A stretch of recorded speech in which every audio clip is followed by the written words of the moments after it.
your mood change at all watching the film, or just your assessment of how you felt watching that? I mean, well, your mood changes just because of you're watching it a little more after the fact, so you're not as emotional about it. But I mean, like I said, right after the game, I played was unacceptable. It's pretty bad first half, and can't let it happen again. I guess the camera, I didn't see it when Adam, the camera showed you, it looked like you were kind of getting the crowd, or telling them to like bring on the crowd noise, like right before that interception in the fourth quarter. Was that just something you were just kind of in the moment, just kind of like enjoying the game, or what was happening? I mean, I play better with a little bit of adversity, so I mean, the louder the crowd got, the actually better I played. And I don't know, I kind of, it's just gonna happen, nothing really to it.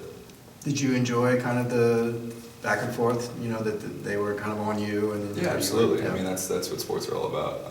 I mean, I doubt many of them really had any ill intentions. I mean, they were cheering my butts off, and I was playing my butt off, so we kind of both acknowledged that. But I mean, at the same time, if we came out on top at the end, I probably would have given them something a little bit at the end, like a salute or something. But I mean, I didn't, so you got to respect them. They're dedicated fans.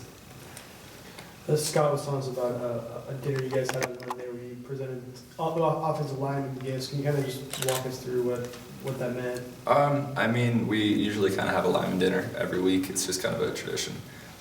Sending back to last year, Caleb Beninock actually got it started last year, but I mean, it's just kind of a little token of gratitude because they don't really have any sort of stats. They just were playing their butt off and putting their body on the line for me every play in and play out.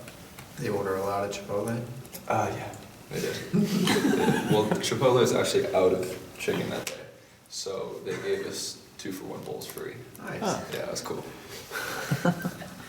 What did Caleb say to you after the game?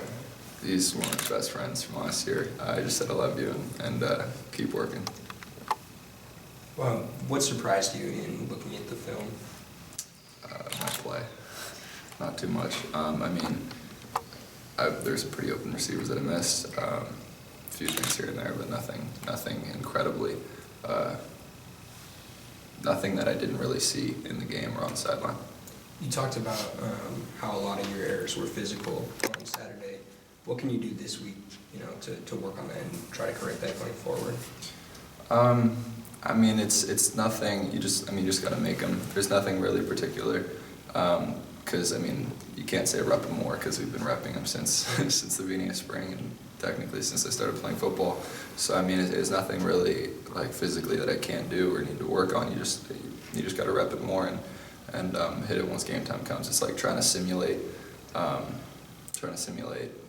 being in front of 80,000 at the Rose Bowl and trying to simulate a 2-minute drill going down at the end of the game. You just can't really do it. You just got to try as hard as you can to just rep it in practice and let it come to you in a game. Does this change the complexion of the season in any way, or do you feel like you guys can still accomplish everything you want? Yeah, I think we can accomplish everything we want to do. What about, you know, Kenny seemed like he might be developing into a go-to guy for you. How impressed have you been with him? And you talked about the confidence he's developed in his ball catching, and obviously he's the fastest guy on the team. Yeah, I mean, he's one of the products of the system at UCLA. I mean, we got some guys that really have evolved since they've been here, and Kenny's been one of those guys. Even I wasn't here when he was a freshman, but I mean, I heard he was kind of solely a track guy, and moved his way in the football field, and it was a process. But I mean, I can't speak as much of that as I can from last year to this year. He's a completely different person. He's got a new level of confidence. He knows how to use his speed and threaten guys and use it to his advantage.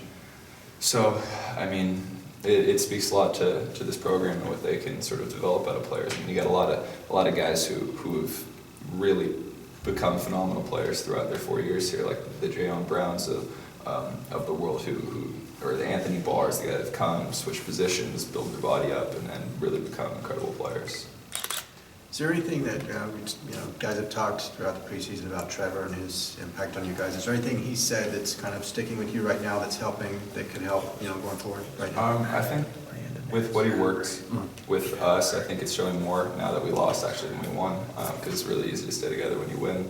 No one's pointed a finger, no one's, I mean, of course everyone's gotten mad, but, I mean, you lost, you have to be mad, but I think we're taking all this sort of, this kind of negative energy and using it in a positive direction, and hopefully coming out on top at the end of this.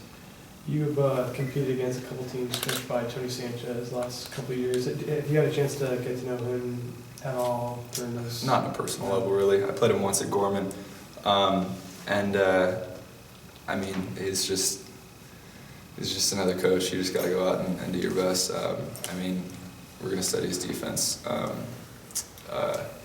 Just like every other team, we're going to put as much work in as we can and hopefully produce in the field. Were there any carryovers with the defenses that Gorman ran versus what UNLV did last year? Is it? Not too much. I mean, there's definitely a lot more in UNLV, but I mean, high school, high school is high school. You can put in a lot of stuff, but you don't always have the level of maturity from freshmen through seniors to pull off some of the stunts and stuff that you do in high school, or in college versus high school. So I mean, there's a little bit of carryover, but there's always carryover from, even if there's no relation, because I mean, there's some pretty significant core values of defense that you kind of have to stick to. You guys play Johnny Stanton this weekend. Do you have any relationship with him, having played in that same league? Not too much. I mean, he was pretty old. While I was in high school, I think he was a senior while I was a freshman or something, but no, sorry, he was a senior while I was a sophomore, but he got hurt, so I never ended up playing against him. Right. You get to open the season at the Rose Bowl this weekend. Does that bring excitement up again? It's almost like another season opener in a way. Yeah, I mean, it absolutely is. Every game's exciting. It's your first game at home, and everyone's excited to see what your team looks like in person. So hopefully, we'll give them a good show. Did you chance to talk to Coach Pisonia after the game at all? Yeah. I mean, nothing in too detail. Just I was in a particular state of mind, but just said hi. Good to see him, and congratulations on the win. There was talk about, I guess you guys went 1 for 6 in the red zone. Was there anything in particular that wasn't clicking in those situations, or just a combination of stuff based on what was happening? I mean, everyone had their issues. I have the ball in my hand at the last second, and sometimes you can trump anything that went good or bad in a play by making a good decision, and I didn't. So, I mean, there are 3 very specific plays in particular that I very easily could have thrown 2 in the end zone and scored, and hopefully turned the tide of the game. Austin Roberts had the most targets of anyone on Saturday. What does he bring to your offense? Some versatility. He's got some serious speed, some serious straight line speed, and I mean, he's a phenomenal player. He's a big dude, can catch the ball, and he's just another kind of hybrid athlete that defense has got to get ready for. All right, thanks, Josh.